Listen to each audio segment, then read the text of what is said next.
आज की इस वीडियो में हम सॉल्व करेंगे ऑल इंडिया बार एग्जामिनेशन 17 का क्वेश्चन पेपर जो कि 5 फरवरी 2023 को हुआ था। अगर आपने अपना ऑल इंडिया बार एग्जामिनेशन का एग्ज़ाम दे चुके हैं तो आपको अपने क्वेश्चन अगर चेक करने हैं तो आज की इस वीडियो में आप अपने सभी क्वेश्चन को देख सकते हैं कि आपके क्वेश्चन सही हैं या नहीं। और अगर आप फ्यूचर में कभी ऑल इंडिया बार एग्जामिनेशन का एग्ज़ाम देने वाले हैं तो भी आपके लिए ये वीडियो खास होने वाली है। Hello everyone, welcome to law studio associates.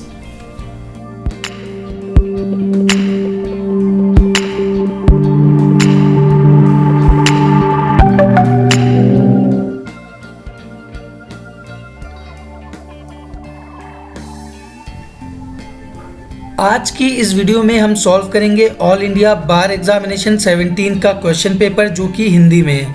जैसे कि आपको पता है कि ऑल इंडिया बार एग्जामिनेशन की जो ऑफिशियल वेबसाइट है उस पर जो आंसर की आई है उससे हमारे जितने भी क्वेश्चन हैं वो मैच नहीं हो रहे हैं। तो आज की इस वीडियो में हिंदी का जो ऑल इंडिया बार एग्जामिनेशन 17 का क्वेश्चन पेपर है उसे हम सॉल्व करेंगे। सबसे पहले हम देखेंगे पहला सवाल। तो पहला सवाल है, हिंदू भरण पोषण तथा दत्तक अधिनियम 1956 की धारा 12 संबंधित है। इसका राइट आंसर है बी, गोद लेने के प्रभाव से। इसके बाद सेकंड है, निम्नलिखित में से कौन सी श्रेणी के केस जनहित याचिका PIL के रूप में विचारणीय नहीं होंगे। इसका राइट आंसर है डी, मकानदार किराएदार के मामले। इसके बाद अगला सवाल हम देखेंगे। अगला सवाल है, भारत में जनहित याचिका के जनक के रूप में जाने जाते हैं। इसका राइट आंसर है डी, न्यायमूर्ति PN भगवती। इसके बाद अगला सवाल है, निम्नलिखित में से कौन सा जनहित याचिका का यथार्थ उद्देश्य नहीं है। इसका राइट आंसर है डी, ख्याति प्राप्त करना और संपत्ति बनाना। इसके बाद अगला सवाल है, हुसैन आरा खातून बनाम बिहार राज्य में एक मूल मौलिक अधिकार के रूप में उभर कर आया है। इसका राइट आंसर है ए, त्वरित न्याय का सिद्धांत। इसके बाद अगला सवाल है, निम्नलिखित में से कौन सी याचिका सार्वजनिक पद को हड़पने के विरुद्ध जारी की जा सकती है। इसका राइट आंसर है सी, अधिकार रक्षा याचिका कुवरंटो। इसके बाद अगला सवाल हम देखेंगे। अगला सवाल है, रिट्स बनाम बॉल्डविन का केस संबंधित है। इसका राइट आंसर है बी, प्राकृतिक न्याय से। अगला सवाल है, ऑडी अल्टरम पार्टम का अर्थ है। इसका राइट आंसर है ए, व्यक्ति को सुने बिना उसे दोषी नहीं ठहराया जा सकता। इसके बाद अगला सवाल है 9, अपनी नियम बनाने की शक्ति का प्रयोग करते हुए के अंतर्गत बार काउंसिल ऑफ इंडिया द्वारा नियम बने हुए हैं। इसका राइट आंसर है सी, अधिवक्ता अधिनियम 1961। इसके बाद हम अगला सवाल देखेंगे। अगला सवाल है, निम्नलिखित में से कौन सा हिंदू विवाह अधिनियम में तलाक का आधार नहीं है। इसका राइट आंसर है डी, 3 महीने से कम समय से अलग अलग रहना। इसके बाद अगला सवाल है, निम्नलिखित में से किस अधिनियम के अंतर्गत भारतीय ईसाई विवाह विच्छेद कर सकते हैं। इसका राइट आंसर है सी, भारतीय विवाह विच्छेद अधिनियम 1869। इसके बाद हम अगला सवाल देखेंगे। अगला सवाल है, यहाँ पे अगला हल्का सा कट गया तो इसे हम देखेंगे। अगला सवाल है, यदि कोई एडवोकेट समिति या राज्य के एडवोकेट जनरल के आदेश से व्यथित हो तो आदेश संप्रेषित करने की तिथि के दिनों के अंदर बार काउंसिल ऑफ इंडिया को अपील प्रस्तुत कर सकता है। इसका राइट आंसर है सी, 60। इसके बाद अगला हम सवाल देखेंगे। ABC प्राइवेट लिमिटेड कंपनी स्वयं को सार्वजनिक कंपनी में परिवर्तन करना चाहती है।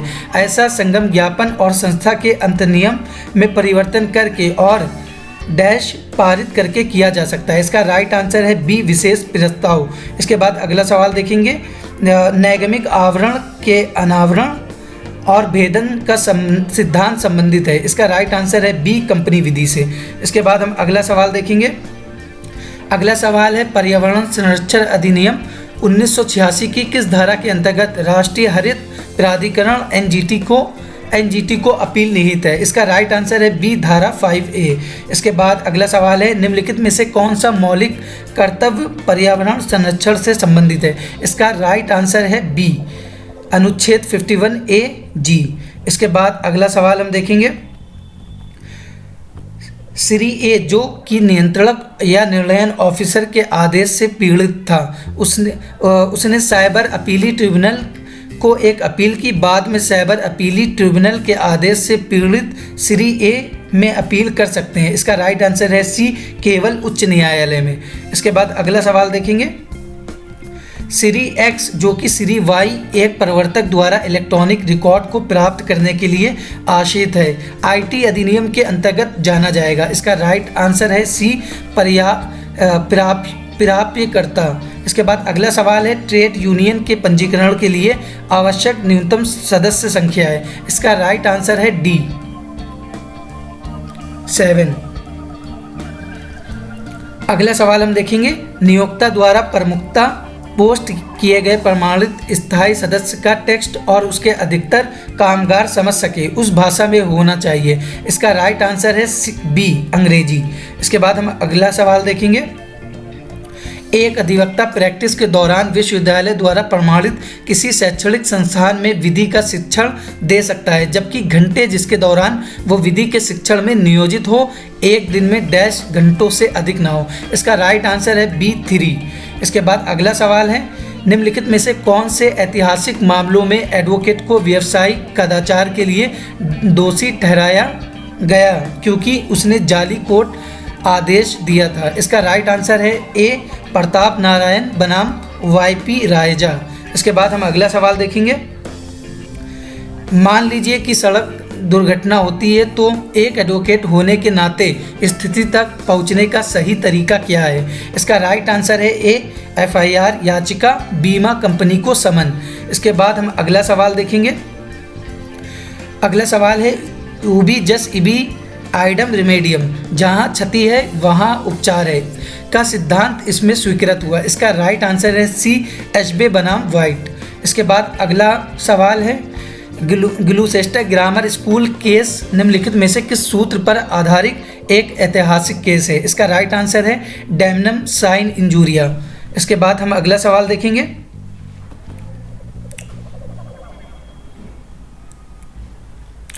उपभोक्ता संरक्षण अधिनियम 2019 के अंतर्गत राष्ट्रीय उपभोक्ता विवाद निवारण आयोग के पास माल अथवा सेवाओं के प्रतिफल के रूप में चुकाई गई डैश से अधिक की शिकायत का न्यायाधिकरण क्षेत्र है। इसका राइट आंसर है बी, 10 करोड़। इसके बाद अगला सवाल देखेंगे उपभोक्ता संरक्षण अधिनियम 2019 की धारा 41 के अंतर्गत जिला आयोग के आदेश से अपील होती है। इसका राइट आंसर है ए, राज्य आयोग।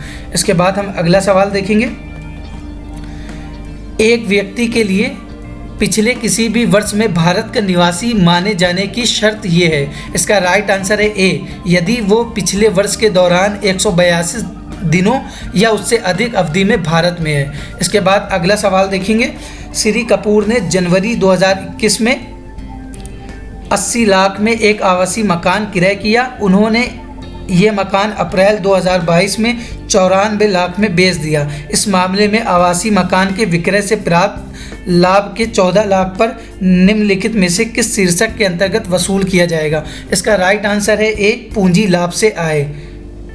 इसके बाद अगला सवाल देखेंगे एक व्यक्ति जिसे फैक्ट्री अधिनियम 1948 के अंतर्गत फैक्ट्री के सभी मामलों में सर्वोच्च नियंत्रण प्राप्त है कहलाता है। इसका राइट आंसर है ए, अधिभोगी। इसके बाद हम अगला सवाल देखेंगे यदि फैक्ट्री 1000 से ज़्यादा कामगारों को नियोजित करती है तो उन्हें निर्धारित कर्तव्यों को कार्यान्वित करने के लिए अर्हता प्राप्त डैश को नियुक्त करना चाहिए। इसका राइट आंसर है ए, सुरक्षा अधिकारी।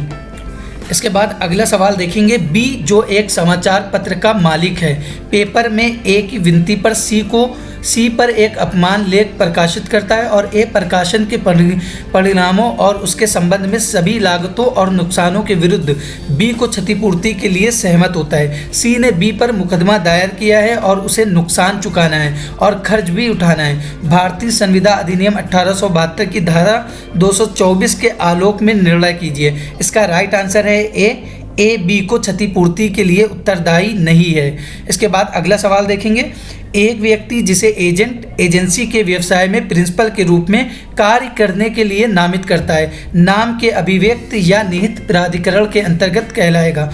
इसका राइट आंसर है ए, उप एजेंट। इसके बाद अगला सवाल देखेंगे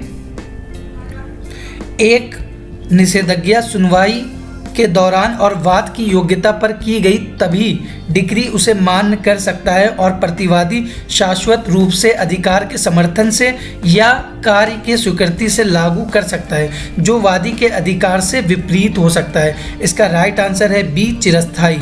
इसके बाद अगला सवाल देखेंगे। विनिर्दिष्ट अनुतोष अधिनियम 1963 की धारा 5 के अंतर्गत विशिष्ट अचल संपत्ति के कब्जे का हकदार व्यक्ति उसे डैश में दिए गए तरीके से प्राप्त कर सकता है। इसका राइट आंसर है बी, सिविल प्रक्रिया संहिता 1908। इसके बाद अगला सवाल देखेंगे। जहां बंधक कर्ता बंधकित संपत्ति का कब्जा बंधकदार को प्रदान करता है और जब तक बंधक राशि अदा न कर दे तब तक उसके स्वामित्व के लिए और ब्याज के बदले में या बंधक राशि की अदायगी में किराया या संपत्ति से अर्जित लाभ प्राप्त करने के लिए उसे प्राधिकृत करता है, ये लेन देन डैश कहलाता है। इसका राइट आंसर है डी, भोग बंधक। अगला सवाल है। श्री मनजोत मैं सिंह ट्रेडर्स से माल आपूर्ति करने वाला ट्रेडर है। फर्म का ऑफिस दिल्ली में है, जबकि गोदाम क्रमशः उत्तर प्रदेश, पंजाब और जम्मू और कश्मीर में स्थित है। मैं सिंह ट्रेडर्स ने वर्तमान वित्तीय वर्ष के दौरान विभिन्न राज्यों से निम्नलिखित आंतर राज्य आपूर्तियाँ की हैं। इसका राइट आंसर है बी, दिल्ली, उत्तर प्रदेश और जम्मू और कश्मीर। इसके बाद अगला सवाल देखेंगे। वर्तमान में किसी भी नियमित करदाता के लिए प्राथमिक जीएसटी स्लैब रखा गया है। बहुत ही इजी क्वेश्चन है। इसका राइट आंसर है सी, 0, 5, 12, 18, 28। इसके बाद हम अगला सवाल देखेंगे। निम्नलिखित में से कौन सा पराक्रम लिखित अधिनियम 1881 के अंतर्गत परिभाषित पराक्रम लिखित नहीं है? इसका राइट आंसर है डी, बिलिंग रसीद। इसके बाद अगला सवाल देखेंगे। भूमि अधिग्रहण, पुनर्वास और पुनर्स्थापना में उचित मुआवजा और पारदर्शिता के अधिकार अधिनियम 2013 के अनुसार निम्नलिखित में से किस उद्देश्य के लिए समुचित सरकार भूमि अर्जित कर सकती है? इसका राइट आंसर है डी, 1, 2, 3 और 4। इसके बाद हम अगला सवाल देखेंगे। इसके भूमि अधिग्रहण, पुनर्वास और पुनर्स्थापना में उचित मुआवजा और पारदर्शिता के अधिकार अधिनियम 2013 के अंतर्गत विशिष्ट व्यक्ति से तात्पर्य है के अलावा कोई भी व्यक्ति। इसका राइट आंसर है डी, ये सभी। इसके बाद हम अगला सवाल देखेंगे। ट्रेडमार्क अधिनियम 1999 हेतु कौन ट्रेडमार्क का रजिस्ट्रार हो सकता है? इसका राइट आंसर है ए, पेटेंट, डिजाइन और ट्रेडमार्क का कंट्रोलर जनरल। इसके बाद हम अगला सवाल देखेंगे। निम्नलिखित में से कौन से आईपीआर का प्रकार नहीं है? इसका राइट आंसर है डी, ऐतिहासिक संकेत। इसके बाद अगला सवाल देखेंगे। निम्नलिखित में से किस वाद में ये निर्णित किया गया कि अव्यय के साथ संविदा शून्य है? तो इसका राइट आंसर है सी, मोहरी बीबी बनाम धर्मोदास घोष। इसके बाद अगला सवाल देखेंगे। विनिर्दिष्ट अधिनियम 1963 के अंतर्गत निम्नलिखित में से कौन सा घोषणात्मक डिक्रियों के संबंध में सही है? इसका राइट आंसर है सी, दोनों। उक्त अधिनियम की धारा 34 इससे संबंधित है और ये विवेकाधीन प्रकृति का है। इसके बाद अगला सवाल देखेंगे। निम्नलिखित में से 1985 के कौन सा संशोधन अधिनियम के द्वारा दल बदल विरोधी कानून भारतीय संविधान में जोड़ा गया? इस क्वेश्चन को मैंने बेयर एक्ट से फाइंड किया था, तो इसका राइट आंसर है बी, 52वें संवैधानिक संशोधन। इसके बाद अगला सवाल देखेंगे। निम्नलिखित में से कौन से वाद में उच्चतम न्यायालय ने यह निर्णित किया है कि एक संवैधानिक संशोधन अनुच्छेद 13(2) के अर्थ के भीतर कानून है और इसलिए यदि किसी भी मौलिक अधिकार का भंग करता है तो वो शून्य अमान्य घोषित किया जा सकता है? इसका राइट आंसर है डी, गोलकनाथ बनाम पंजाब राज्य। इसके बाद हम अगला सवाल देखेंगे। भारत में समान नागरिक संहिता है। इसका राइट आंसर है बी, राज्य के नीति निर्देशक सिद्धांत। इसके बाद अगला सवाल देखेंगे। अनुच्छेद 16 के अनुसार राज्य के अधीन किसी नियोजन या पद के संबंध में केवल या इनमें से किसी के आधार पर ना तो कोई नागरिक अपात्र होगा और ना उससे विभेद किया जाएगा। इसका राइट आंसर है बी, धर्म, मूलवंश, जाति, लिंग, उद्भव, जन्म स्थान, निवास। इसके बाद अगला सवाल हम देखेंगे। अगला सवाल है, जिस मामले में इस संविधान के निर्वाचन के बारे में विधि का कोई सारवान प्रश्न अंतर्विलित है उसका विनिश्चय करने के प्रयोजन के लिए या अनुच्छेद 143 के अधीन निर्देश की सुनवाई करने के प्रयोजन के लिए बैठने वाले न्यायाधीशों की न्यूनतम संख्या होगी। इसका राइट आंसर है डी 5। अगला सवाल देखेंगे, भारतीय संविधान के अनुच्छेद 300A के अनुसार किसी को संपत्ति से विधि के प्राधिकार से ही वंचित किया जाएगा, अन्यथा नहीं। इसका राइट आंसर है ए, व्यक्ति। इसके बाद हम अगला सवाल देखेंगे, भारतीय संविधान के अनुच्छेद 13 के अनुसार निम्न में से कौन सा कानून नहीं है। इसका राइट आंसर है डी, इनमें से कोई नहीं। इसके बाद हम अगला सवाल देखेंगे, निम्नलिखित में से कौन सी अनुसूची भारतीय संविधान की संघ सूची, राज्य सूची और समवर्ती सूची से संबंधित है। इसका राइट आंसर है ए, अनुसूची 7। इसके बाद हम अगला सवाल देखेंगे, भारतीय संविधान का शीर्षक किसमें निहित है। इसका राइट आंसर है डी, अनुच्छेद 393। इस क्वेश्चन को भी मैंने अपनी बेयर एक्ट से फाइंड किया था। इसके बाद अगला सवाल देखेंगे, भारतीय संविधान के किस भाग में मौलिक अधिकारों के संवैधानिक प्रावधान दिए गए हैं। इसका राइट आंसर है सी, भाग 3। इसके बाद हम अगला सवाल देखेंगे, प्राइवेट प्रतिरक्षा के अधिकार का प्रावधान भारतीय दंड संहिता की धारा के बीच दिया गया है। इसका राइट आंसर है सी, धारा 107 से 120। इसके बाद हम अगला सवाल देखेंगे, भारतीय दंड संहिता की धारा 90 के अंतर्गत सम्मति एक वैध सम्मति नहीं है। इसके राइट आंसर है डी, इन सभी। इसके बाद हम अगला सवाल देखेंगे,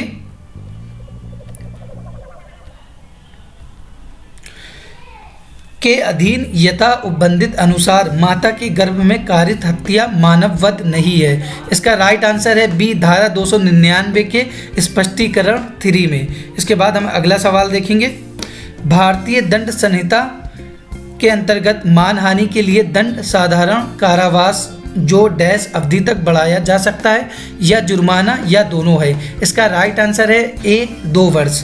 इसके बाद हम अगला सवाल देखेंगे, महिला की मर्यादा भंग करने के आशय से उस पर हमला या आपराधिक बल प्रयोग भारतीय दंड संहिता के अंतर्गत किस प्रकार का अपराध है। इसका राइट आंसर है सी, संज्ञेय और अजमानती। इसके बाद हम अगला सवाल देखेंगे, ए अग्नि शास्त्रों के साथ एक भवन के बाहर पुरुषों को तैनात करता है और जेड से कहता है कि वो जेड पर फायर करेंगे यदि जेड भवन छोड़ने का प्रयत्न करता है। ए किस लिए दोषी है। इसका राइट आंसर है ए, सदोष परिरोध। इसके बाद हम अगला सवाल देखेंगे, दंड प्रक्रिया संहिता के अध्याय के अंतर्गत तर्क सौदे के प्रावधान प्रयोज्य नहीं है यदि अपराध डैश से कम आयु के बच्चे के विरुद्ध किया गया। इसका राइट आंसर है बी, 14 वर्ष। इसके बाद हम अगला सवाल देखेंगे, जो कि हमारा अगला सवाल है वो डिस्प्यूटेड है। उसमें धारा 82 और 83 दोनों पूछा गया और दोनों के ही आंसर है। इसके बाद अगला सवाल देखेंगे, दंड दायित्व की 2 आवश्यक शर्तों के नाम दीजिए। इसका राइट आंसर है सी, दोषी मन और अवैध कार्य। इसके बाद हम अगला सवाल देखेंगे, दंड प्रक्रिया संहिता 1973 की कौन सी धाराएं उपस्थिति की बाध्यता की आदेशिकाओं से संबंधित है। इसका राइट आंसर है धारा 61 से 90। इसके बाद हम अगला सवाल देखेंगे, किस अपराध के लिए एक पुलिस ऑफिसर एक व्यक्ति को बिना वारंट के गिरफ्तार कर सकता है। इसका राइट आंसर है बी, संज्ञेय अपराध। इसके बाद अगला सवाल देखेंगे, परिवाद पर संस्थित समनी विचारण वाद में जहां अभियुक्त पर समन जारी किया गया वादी की अनुपस्थिति या मृत्यु में। इसका राइट आंसर है बी, अभियुक्त को दोष मुक्ति मिलेगी। इसका अगला सवाल देखेंगे, मान लीजिए कि एफआईआर स्टेशन हाउस ऑफिसर ने पंजीकृत नहीं की है, परिवादी के पास क्या विकल्प है। इसका राइट आंसर है डी, दोनों, पुलिस अधीक्षक से संपर्क करना और निजी शिकायत दर्ज करके मजिस्ट्रेट से संपर्क करना। इसके बाद अगला सवाल देखेंगे, दंड प्रक्रिया संहिता की धारा 160 के अंतर्गत अन्वेषण कर रहे किसी पुलिस ऑफिसर को एक पुरुष की उसके आवास के अलावा अन्य कोई स्थान पर उपस्थिति की आवश्यकता नहीं है, जो है। इसका राइट आंसर है सी, 15 वर्ष से कम आयु और 65 वर्ष से अधिक आयु। इसके बाद हम अगला सवाल देखेंगे, अगला सवाल है, दंड प्रक्रिया संहिता की धारा 125 धर्मनिरपेक्ष स्वरूप की है। ये निम्नलिखित में से किस वाद में है? इसका राइट आंसर है सी, मोहम्मद अहमद खान बनाम शाहबानो बेगम। इसके बाद हम अगला सवाल देखेंगे, मुकदमे की संक्षिप्त विचारण की शक्ति किसके पास है? इसका राइट आंसर है डी, ये सभी। इसके बाद हम अगला सवाल देखेंगे, सिविल प्रक्रिया संहिता का कौन सा आदेश अस्थायी निषेधाज्ञा और वादकालीन निषेधाज्ञा से संबंधित है? इसका राइट आंसर है बी, आदेश 39। इसके बाद हम अगला सवाल देखेंगे, ए अहमदाबाद में एक व्यापारी है, बी दिल्ली में व्यवसाय चला रहा है। बी अहमदाबाद में अपने एजेंट के द्वारा ए का सामान खरीदता है और उसे ए से वेस्टर्न रोडवेज ट्रांसपोर्ट कंपनी को भेजने के लिए विनती करता है। ए तदनुसार अहमदाबाद में माल बेचता है। ए बी पर माल की कीमत के लिए वाद जारी कर सकता है। इसका राइट आंसर है सी, या तो अहमदाबाद में या दिल्ली में। इसके बाद हम अगला सवाल देखेंगे, सिविल प्रक्रिया संहिता की निम्नलिखित में से कौन सी धारा रेस जुडिकाटा की संकल्पना से संबंधित है? इसका राइट आंसर है बी, धारा 11। अगला सवाल हम देखेंगे, श्री एक्स, श्री वाई और श्री जेड 10,000 के लिए श्री ए द्वारा प्राप्त अज्ञाप्ति डिक्री के अधीन संयुक्त रूप से और पृथक रूप से दायी हैं। श्री वाई श्री ए के विरुद्ध अकेले 10,000 रुपये की अज्ञाप्ति प्राप्त करता है और कोर्ट में निष्पादन के लिए आवेदन करता है, जिसमें संयुक्त अज्ञाप्ति निष्पादित की जा रही है। निम्नलिखित में से कौन सा विकल्प श्री ए के लिए सही है? इसका राइट आंसर है ए, श्री ए आदेश 21 नियम 18 के अंतर्गत उसकी संयुक्त अज्ञाप्ति की प्रति अज्ञाप्ति के रूप में मानेगा। इसके बाद हम अगला सवाल देखेंगे, ए, बी और सी संयुक्त हिंदू परिवार के सहदायभागी हैं। वो संयुक्त रूप से वाई के पक्ष में एक बंधक निष्पादित करते हैं। वाई इन सभी के विरुद्ध वाद दायर करता है। सी को समन्स दिया जाता है, परंतु ए और बी को नहीं। इनमें से कोई भी हाजिर नहीं रहता है और सभी के विरुद्ध एक पक्षी अज्ञाप्ति डिक्री पारित की जाती है। ए और बी एक पक्षी डिक्री को खारिज करने के लिए आवेदन करते हैं। इनके विरुद्ध डिक्री खारिज की जाएगी। इसका राइट आंसर है ए, बी और सी। इसके बाद हम अगला सवाल देखेंगे, यदि कोई शपथ पत्र पर न्यायालय के सक्षम झूठ बोलता है तो इससे अधिवक्ताओं द्वारा कैसे निपटा जा सकता है? इसका राइट आंसर है ए, शपथ भंग आवेदन दर्ज किया जा सकता है। इसके बाद हम अगला सवाल देखेंगे, फरार व्यक्ति के लिए उद्घोषणा निम्न अनुसार प्रकाशित की जाएगी। इसका राइट आंसर है डी, सभी। फर्स्ट, सेकेंड, थर्ड, फोर्थ सही है। इसके बाद हम अगला सवाल देखेंगे, निम्नलिखित में से कौन सा कथन गलत है? इसका राइट आंसर है सी, द्वितीय अपील तथ्य के प्रश्न या विधि या दोनों पर हो सकती है। इसके बाद हम अगला सवाल देखेंगे, आदेश 6 के अनुसार अभिवचन का तात्पर्य है। इसका राइट आंसर है सी, शिकायत और लिखित कथन दोनों। इसके बाद हम अगला सवाल देखेंगे, निम्नलिखित में से कौन सा आदेश पक्षों की मृत्यु, विवाह और दिवालियापन से संबंधित है? इस क्वेश्चन को भी मैंने अपनी बेयर एक्ट से फाइंड किया था। इसका राइट आंसर है सी, आदेश 22। इसके बाद हम अगला सवाल देखेंगे, साक्ष्य अधिनियम की किस धारा में रेस गेस्टेड सुसंगत तथ्य के सिद्धांत की चर्चा की गई है? इसका राइट आंसर है बी, धारा 6। इस क्वेश्चन को भी मैंने अपनी बेयर एक्ट से सॉल्व किया था। इसके बाद हम अगला सवाल देखेंगे, जब एक व्यक्ति जो वाद का एक पक्षकार है का दायित्व वाद के अजनबी के दायित्व पर आधारित है, तब अजनबी द्वारा उसके दायित्व के सापेक्ष स्वीकृति उस व्यक्ति जो वाद में एक पक्ष है की तरफ से स्वीकृति हो सकती है। ये भारतीय साक्ष्य अधिनियम 1872 की धारा से उपबंधित है। इसका राइट आंसर है सी, धारा 19। इसके बाद हम अगला सवाल देखेंगे, न्यायिक साक्ष्य से क्या तात्पर्य है? इसका राइट आंसर है ए, तथ्यों के प्रमाण या अप्रमाण में न्यायालय द्वारा प्राप्त साक्ष्य। इसके बाद हम अगला सवाल देखेंगे, भारतीय साक्ष्य अधिनियम 1872 के अनुसार निम्नलिखित में से कौन सा एक दस्तावेज नहीं है? इसका राइट आंसर है डी, इनमें से कोई नहीं।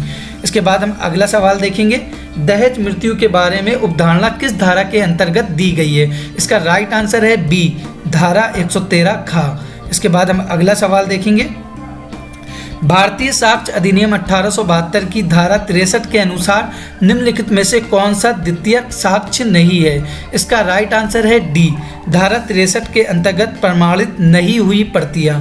इसके बाद हम अगला सवाल देखेंगे। सिविल प्रक्रिया संहिता 1908 का निम्नलिखित में से कौन सा प्रावधान वाद दायर करने से संबंधित है? इसका राइट आंसर है सी, धारा 26। इसके बाद हम अगला सवाल देखेंगे। प्रतिवादी उस पर समन्स की तामील की तारीख के दिनों के भीतर अपने बचाव में एक लिखित बयान ऑर्डर पेश कर सकता है। इसका राइट आंसर है बी, 30।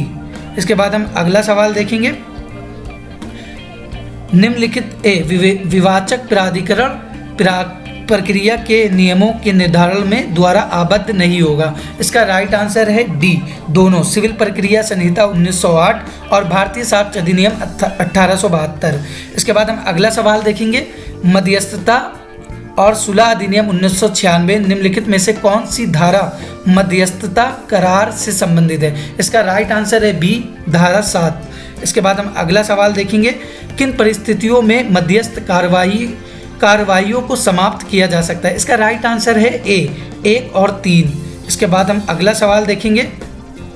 मध्यस्थता और सुलह अधिनियम 1996 की धारा 29 के अधीन एक मध्यस्थ से ज़्यादा वाली मध्यस्थ कार्रवाई में मध्यस्थ प्राधिकरण का कोई भी निर्णय, इसका राइट आंसर है डी, उसके सदस्य के बहुमत द्वारा लिया जाएगा। इसके बाद अगला सवाल है। हिंदू विवाह अधिनियम 1955 में मेंटेनेंस पेंडेंट लाइट वाद लंबित रहते भरण पोषण का प्रावधान दिया गया है। इसका राइट आंसर है सी, धारा 24। इसके बाद हम अगला सवाल देखेंगे। मुस्लिम विवाह विघटन अधिनियम 1999 धारा 2 के अंतर्गत एक मुस्लिम पत्नी तलाक के लिए वाद दाखिल कर सकती है यदि पति इस अवधि तक पागल हो। इसका राइट आंसर है बी, 2 वर्ष। इसके बाद हम अगला सवाल देखेंगे।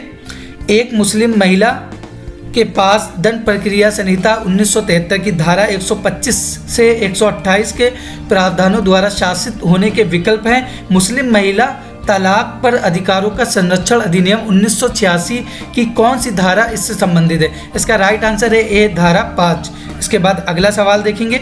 निम्नलिखित में से कौन सा हिंदू विवाह अधिनियम की धारा 11 के अंतर्गत शून्य विवाह का आधार नहीं है? इसका राइट आंसर है डी, बाल विवाह। इसके बाद हम अगला सवाल देखेंगे। सपिंड संबंध से तात्पर्य है? इसका राइट आंसर है बी, तीसरी पीढ़ी की माता, 5वीं पीढ़ी के पिता। इसके बाद अगला सवाल देखेंगे। सूचक प्रश्न पूछा जा सकता है? इसका राइट आंसर है सी, प्रति परीक्षा में। इसके बाद हम आखिरी जो हमारा सवाल है वो देखेंगे। अतिरिक्त न्यायिक संस्कृति से क्या तात्पर्य है? इसका राइट आंसर है ए, पुलिस को या न्यायाधीश और मजिस्ट्रेट के अलावा अन्य व्यक्ति को की गई संस्कृतियाँ। अगर आपको ऑल इंडिया बार एग्जामिनेशन के सभी जितने भी सालों में क्वेश्चन पेपर हैं उन क्वेश्चन पेपर की सॉल्व वीडियो चाहिए तो आप कमेंट करके बता सकते हैं। अगर आपको ये वीडियो अच्छी लगी हो तो वीडियो को लाइक करें, चैनल को सब्सक्राइब करें और किसी भी तरह का कोई सवाल या सुझाव हो तो कमेंट करके बता सकते हैं। अगर आपको इस क्वेश्चन पेपर की सॉल्व PDF चाहिए तो आप इस नंबर पे व्हाट्सअप कर सकते हैं।